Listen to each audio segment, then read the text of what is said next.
Students, we are going to start a new topic, relative velocity. When two objects, say A and B, are in motion and they are moving with different velocities, then the velocity of one object with respect to other object is called its relative velocity. We consider two objects A and B are moving, then the relative velocity of body A with respect to B is given by VA minus VB. When we are going to solve the problems of relative velocity, we have to consider the direction also. In the very first example, you can see I have written a bird is flying towards east with a velocity of 4 meters per second. Wind starts to blow in north direction at a speed of 3 meters per second. Calculate relative velocity of bird with respect to air. Relative velocity of bird with respect to air means, students, velocity of bird minus velocity of wind.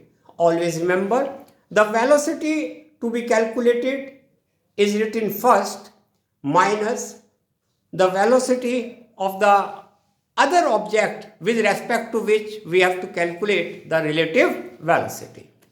So you can see the relative velocity of bird with respect to wind is coming in southeast direction.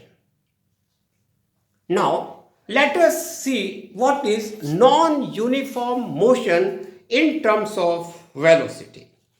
We know velocity is a vector quantity and velocity has speed as well as direction. So an object is said to be moving with variable velocity if its speed is changing or direction is changing or both are changing. So in case of velocity, due to direction, the velocity becomes variable if any one of the two, speed, direction or both are changing. In case of variable velocity, we define either average velocity or instantaneous velocity.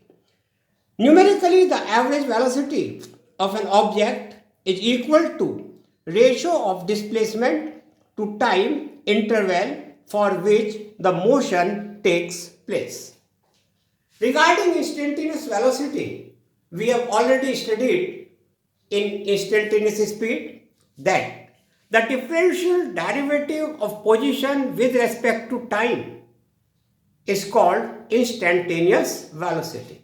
That is, v vector is equal to d by dt of position vector.